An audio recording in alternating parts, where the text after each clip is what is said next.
परिचय। आपके जन्मदिन पर आपके एक दोस्त ने चॉकलेट दी है। एक अन्य दोस्त चॉकलेट का एक और डिब्बा देता है। तब आपके पास कितने चॉकलेट्स हैं? डिब्बा खोले बगैर हम कुल चॉकलेटों की संख्या नहीं जान सकते हैं। ऐसी स्थिति में हम चॉकलेट की अज्ञात संख्या के लिए चर का प्रयोग करते हैं। इस समीकरण को हल करके चॉकलेट की अज्ञात संख्या ज्ञात कर सकते हैं। उद्देश्य। इस पाठ के अंत में आप निम्न करने में सक्षम हो जाएंगे: समीकरण हल करना, लंबाई और दूरी से संबंधित समस्याओं में इसका प्रयोग करना।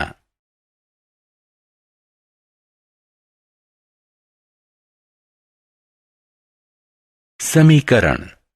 एक गणितीय कथन जिसमें दो व्यंजक हों और जिसे समता के चिन्ह से अलग किया हो, उसे समीकरण कहते हैं। समता के चिन्ह के बाएं तरफ के व्यंजक का मान चिन्ह के दाएं तरफ के व्यंजक के मान के बराबर होता है। समीकरण के कुछ उदाहरण हैं: एक या दोनों व्यंजकों में चर हो सकते हैं।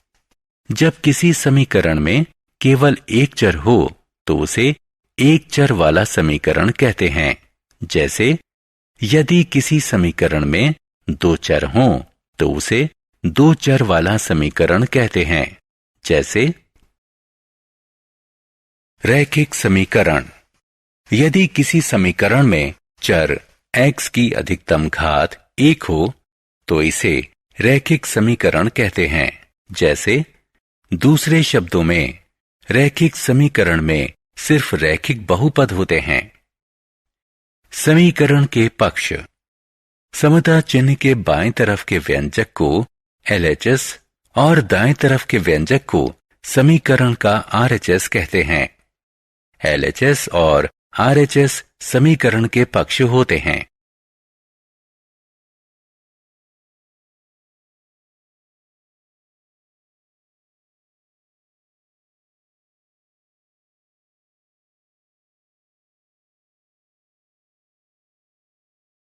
समीकरणों के हल।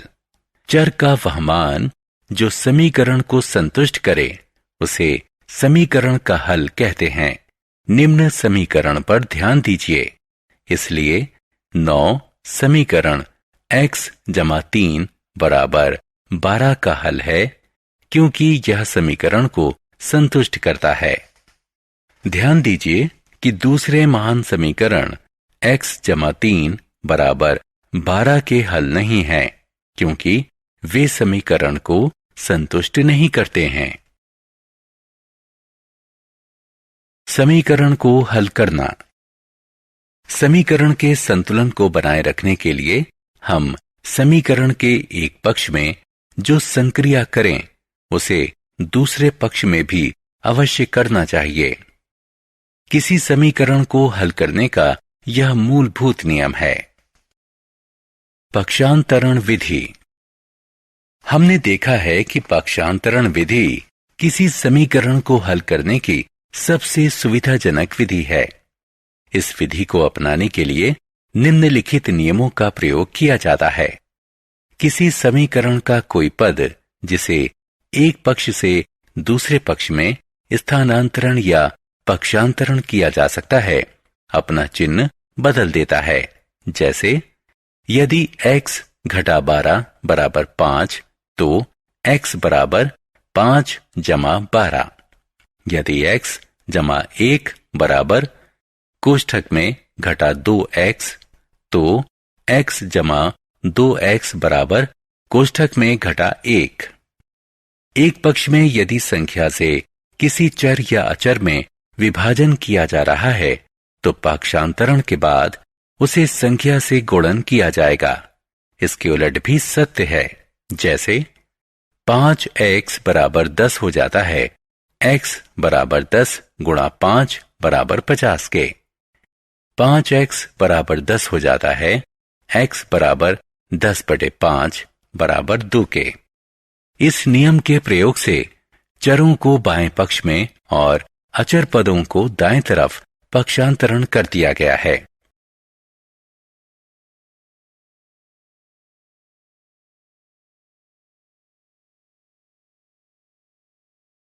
साधारण समीकरण। उदाहरण 3a घटा 5 बराबर 16 को हल कीजिए। हल। निम्न समीकरण की गणना करने पर हमें प्राप्त होगा a बराबर 7।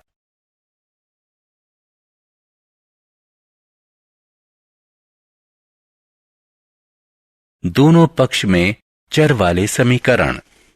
उदाहरण x घटा 3 बराबर 5 जमा 5x को हल कीजिए। हल। निम्न समीकरण की गणना करने पर हमें प्राप्त होगा x बराबर कोष्ठक में घटा 2।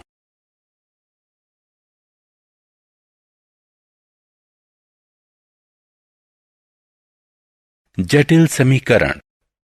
उदाहरण 1 a बटे 3 जमा 1 बटे 4 बराबर a बटे 2 घटा 2 बटे 5। हल। निम्न समीकरण की गणना करने पर हमें प्राप्त होगा कोष्ठक में घटा 20 a बराबर कोष्ठक में घटा 78। शब्द समस्याएं। उदाहरण 1 एक संख्या दूसरी की आधी है। दोनों संख्याओं का योग 6 है, तो संख्याएं ज्ञात कीजिए। हल। मान लीजिए कि उनमें से एक संख्या x है, अतः दूसरी संख्या बराबर x बटा 2। दोनों संख्याओं का योग बराबर 6। इस प्रकार x जमा x बटा 2 बराबर 6, यानी 3x बटे 2 बराबर 6 या x बराबर 12 बटे 3 बराबर 4। संख्याएं 4 और 2 हैं। जांचें।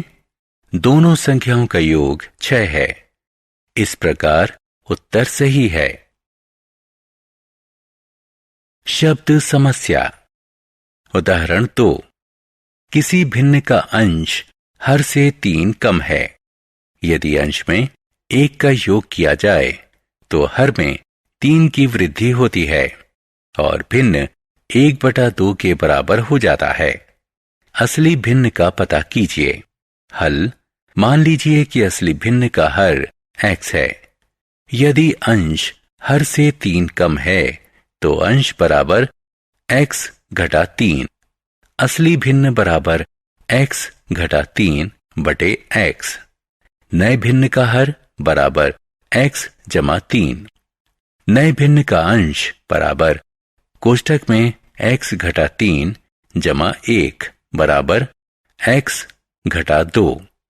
नया भिन्न बराबर x घटा 2 बटे x जमा 3। नया भिन्न हो जाता है 1/2। इस प्रकार कोष्ठक में x घटा 2 बटे कोष्ठक में x जमा 3 बराबर 1/2। निम्न समीकरण की गणना करने पर हमें प्राप्त होगा x बराबर 7। इसलिए चूंकि असली भिन्न x घटा 3 बटे x बराबर 4/7 है। जांचें। असली अंश जमा 1 और असली भाजक जमा 3 होगा, जो कि बराबर होगा 1/2 के। अतः यह समीकरण संतुलित है।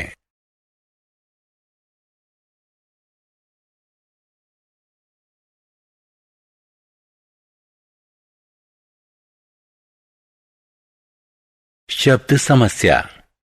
उदाहरण 3 यदि दो संख्याओं का योग 35 है और उनका अंतर 13 है तो संख्याएं ज्ञात कीजिए। हल। मान लीजिए कि एक संख्या x है, अतः दूसरी संख्या कोष्ठक में 35 घटा x होगी। दोनों संख्याओं का अंतर 13 है, तो समीकरण होगा कोष्ठक में 35 घटा x बराबर 13। इसे हल करने पर हमें x बराबर 11 प्राप्त होगा।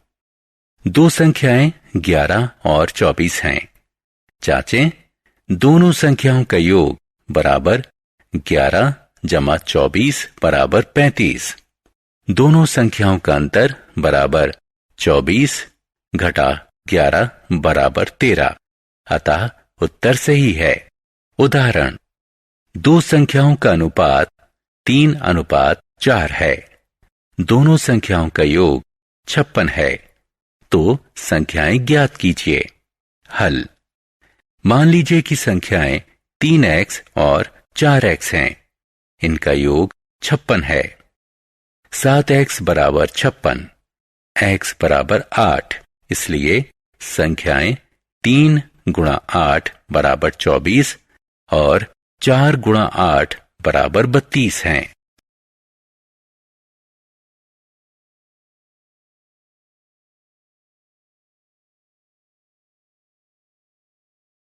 उम्र संबंधी समस्या। उदाहरण 1, अनिल अजित से 9 वर्ष बड़ा है। 10 वर्ष पश्चात अनिल की उम्र उसके दोगुनी होगी, जितनी उम्र अजित की 10 वर्ष पहले थी। उनकी वर्तमान उम्र ज्ञात कीजिए। हल, मान लीजिए कि अजित की वर्तमान उम्र x है। दी गई सारणी को देखिए। इस प्रकार बराबर x जमा 19। समस्या में कहा गया है कि अब से 10 वर्ष पश्चात अनिल की उम्र उसके दोगुनी होगी, जितनी उम्र अजित की 10 वर्ष पहले थी। आज से 10 वर्ष बाद अनिल की उम्र बराबर x जमा 19। समीकरण 1, आज से 10 वर्ष पहले अजित की उम्र बराबर x घटा 10। समीकरण 2, अतः इसे हल करने पर हमें प्राप्त होगा x बराबर 39। उनकी वर्तमान उम्र है अनिल बराबर 48 वर्ष, अजित बराबर 39 वर्ष। जांचें, आज से 10 साल बाद अनिल 58 वर्ष का होगा। अजित की 10 साल पहले उम्र थी 29 वर्ष। जांच, 58 बराबर 2 गुणा 29, यहां LHS बराबर RHS, लंबाई और दूरी की समस्या।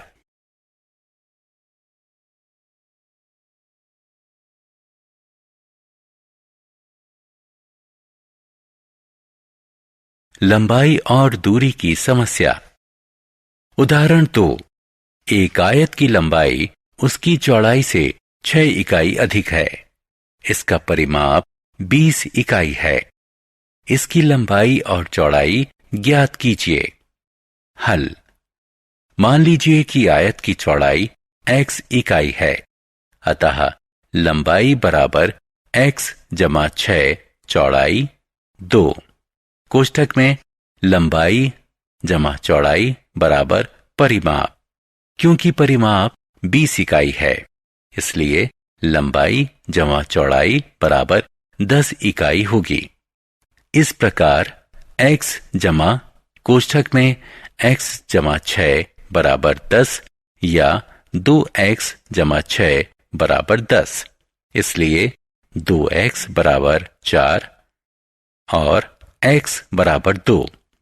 चौड़ाई बराबर 2 इकाई, लंबाई बराबर 2 जमा 6 बराबर 8 इकाई, लंबाई बराबर 8 इकाई।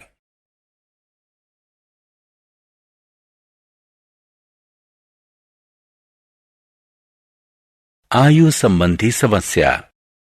उदाहरण, दो स्थानों A और B के बीच 240 किलोमीटर की दूरी है।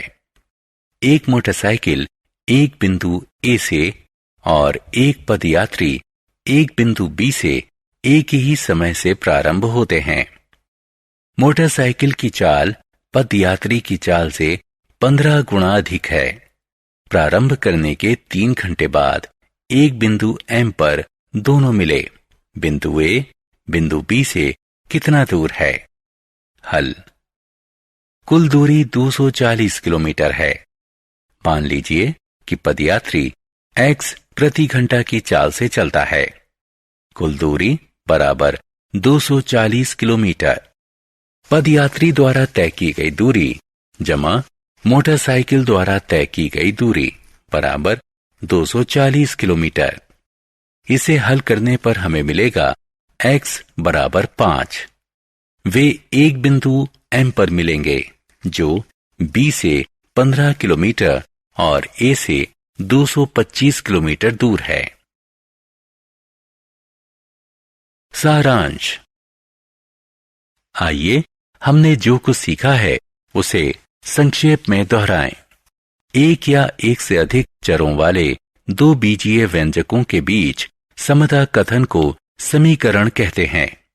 यदि किसी समीकरण में किसी चर यानी s की अधिकतम घात 1 है तो इसे रैखिक समीकरण कहते हैं। समीकरण को सत्य बनाए रखने के लिए समीकरण के एक पक्ष में की जाने वाली संक्रिया दूसरे पक्ष में भी करनी चाहिए। पक्षांतरण विधि। 1. कोई पद समीकरण के एक पक्ष से दूसरे पक्ष में पक्षांतरित किया जा सकता है लेकिन उसका चिन्ह परिवर्तित हो जाएगा। 2. यदि किसी एक पक्ष के चर या चर में किसी संख्या से विभाजन किया जा रहा है तो पक्षांतरण के पश्चात दूसरे पक्ष में उस संख्या से गुणन होता है।